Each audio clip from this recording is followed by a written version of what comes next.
Now, this weekend marks the 20th anniversary of the 9/11 attacks and the extraordinary debate which followed it.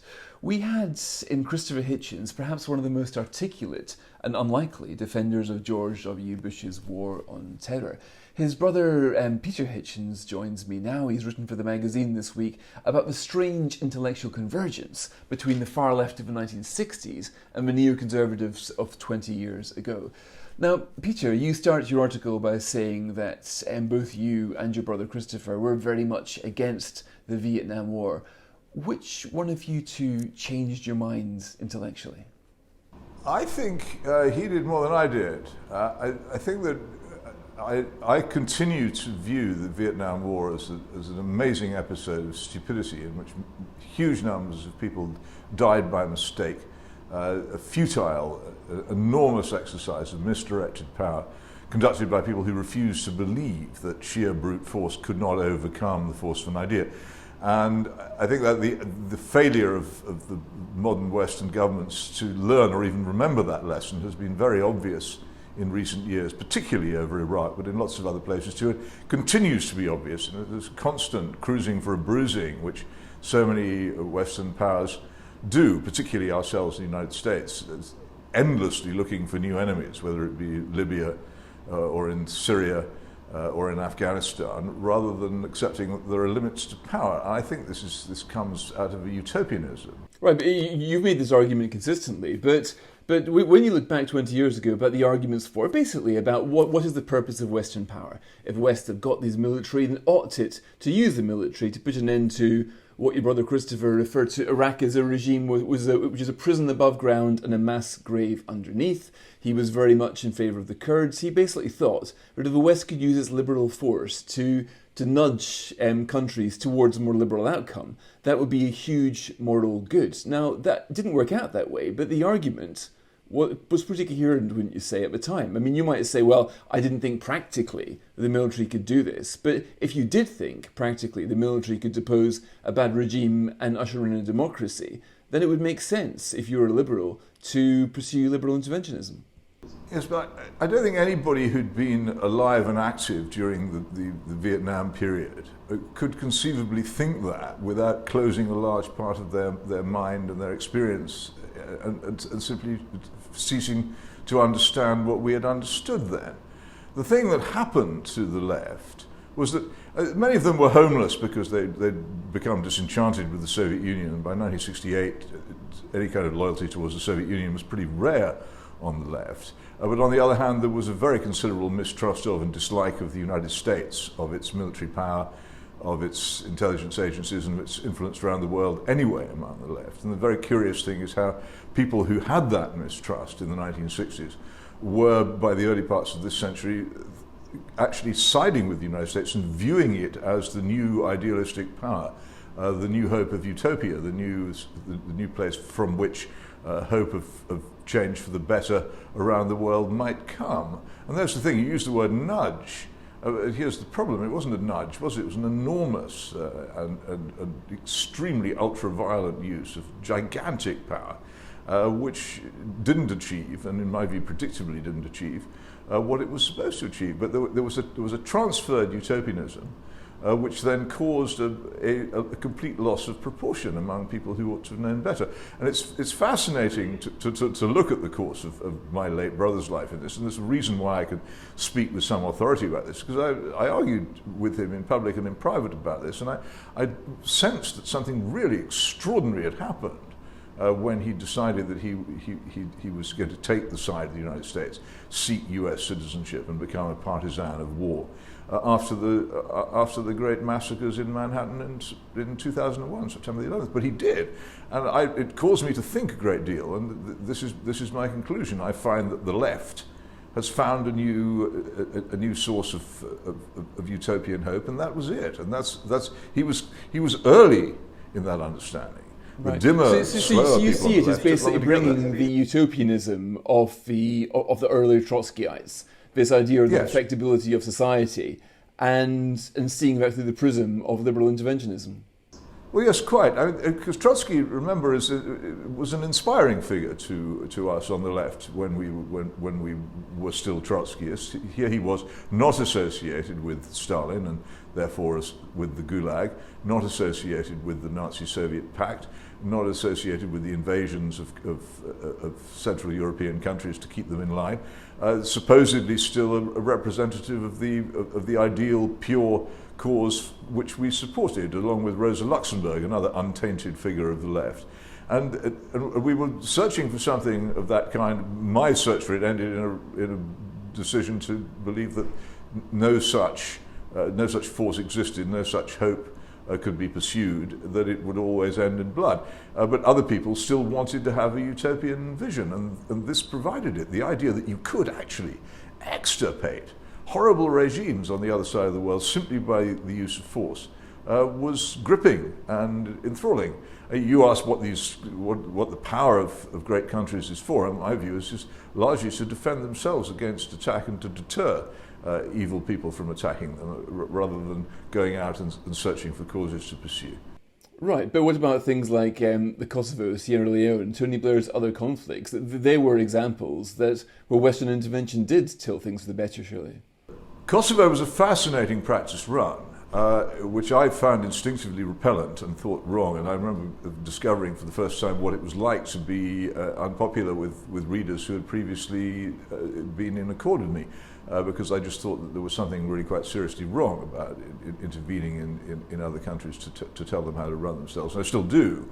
But it was very minor by comparison with the much bigger intervention of Iraq. But I now do think it was an unintentional dress rehearsal for it, and it came from the same drive.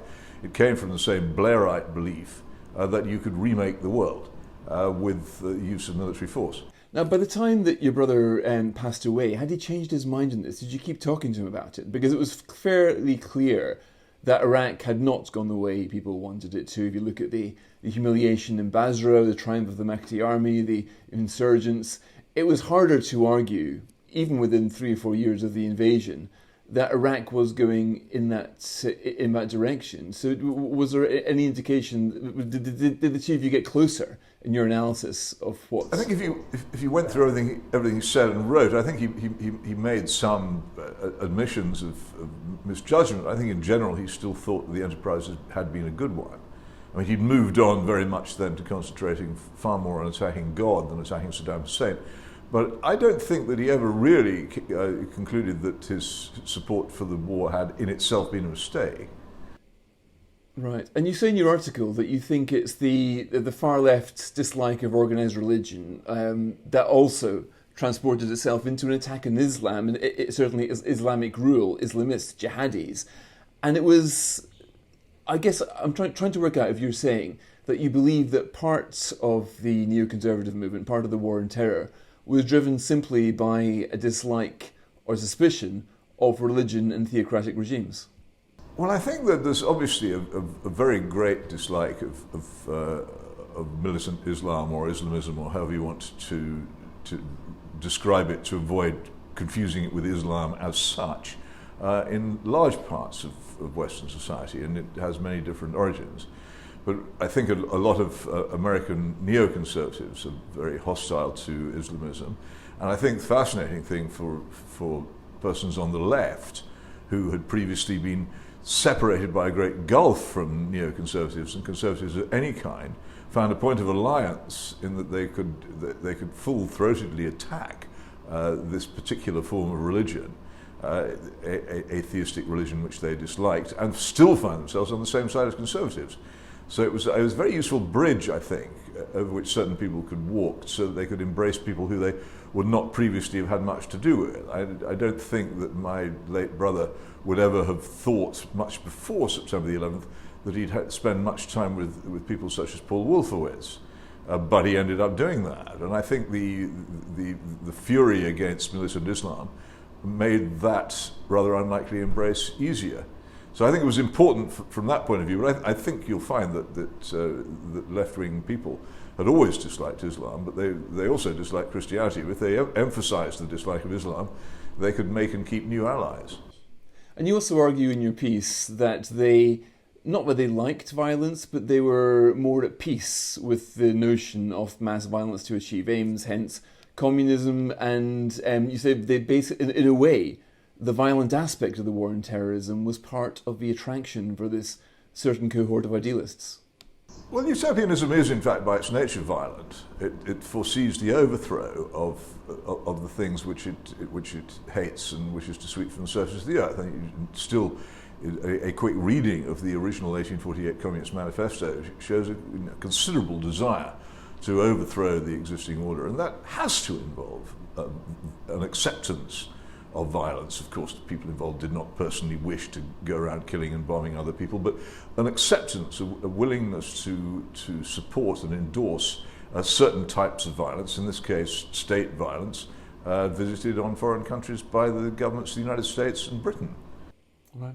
And where do you think that energy is now then? If the energy was in believing that the Trotskyite project in the 60s moved on to the neoconservative movement in the last 20 years, where does it stand now after the debacle in Afghanistan? Has it moved on to other causes or just dissipated? I think a lot of the debate about the withdrawal from Afghanistan has been fascinating in its apparent confusion. A lot of people who you might have thought would be on the side of President Biden attacking him for pulling out of Afghanistan, a kind of yearning for a continued intervention, or indeed a new intervention.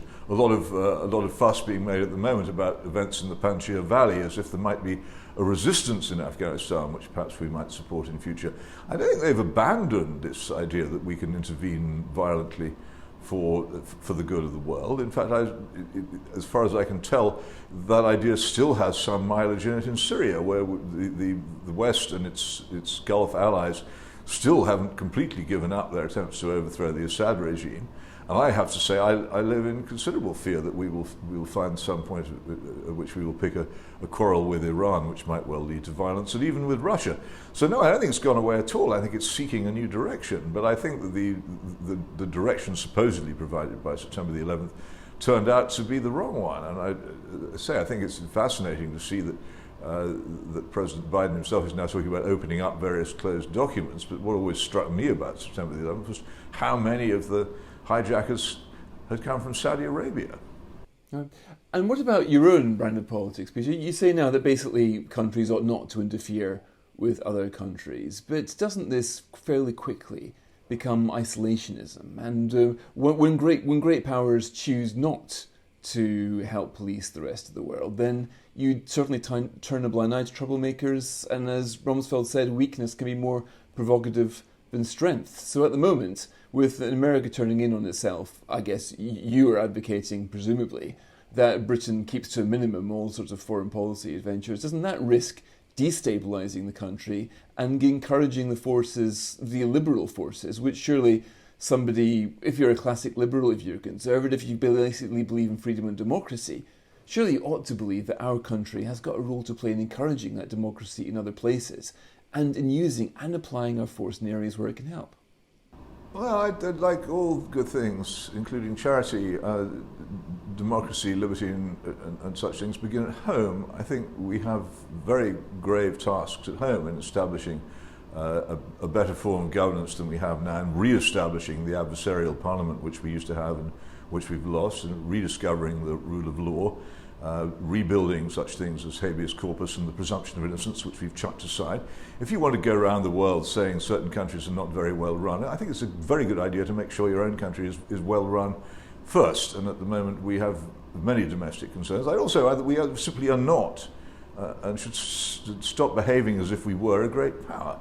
And we have still, we're planning to renew the Trident nuclear weapons system, which is a Cold War superpower weapon. The Cold War is over, we're not a superpower. I don't object to us having some sort of nuclear defense because we've spent so much on developing it, but the ridiculous size and scale of it is crippling us and does no good. We shouldn't overestimate our power. It's all very well saying, yes, we should intervene in all kinds of countries. There are several things wrong with it if you then selectively don't intervene in various tyrannies, which it happens not to suit you to intervene. It doesn't really seem to be very principled to me to intervene only against weak countries. But even if that was so, the history of these interventions has been so catastrophic And I think I have to say one of the ones which is very little discussed, not even more so, is David Cameron's ridiculous intervention in Libya, which has caused nothing but death and destruction and misery and many other things besides. These things are so bad that we should think even if you believe in them, you should think far more seriously about undertaking them than we have done so far.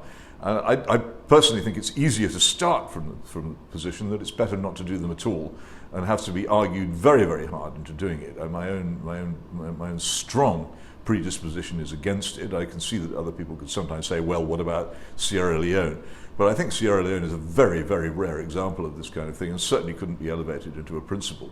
And when you set it beside the damage done by Libya, it doesn't really justify this policy of reaching immediately for the jet fighter and the missile, rather than thinking of some other way of improving the world. But start with yourself. If you've got a country like ours with serious and growing knife crime, the most disastrous education system in the modern world, and, as I say, a non-functioning democracy, where many of our most precious possessions in liberty are under great threat, let's sort that out first before we go telling the Syrians how to run their affairs. Right, but are you saying that Iraq right now would be better if Saddam Hussein was still in power? That Libya right now would be better if Gaddafi had been allowed to march on Benghazi, put the rebels to the sword and continuing? I mean, would the world have been better, do you think? Well, better for whom? You'd have to ask. For the Libyans, for the Iraqis. What about the message that was sent Vladimir Putin, who right now will be testing the limits of his power in Lithuania, in Georgia, to see if the West is willing to defend its values? If we're not in the way that you suggest, you can certainly see how the bad guys would get emboldened, and history teaches us what happens when those bad guys do get emboldened and in an expansionary mood. Well, you're inviting a lot of arguments here. How long have we got?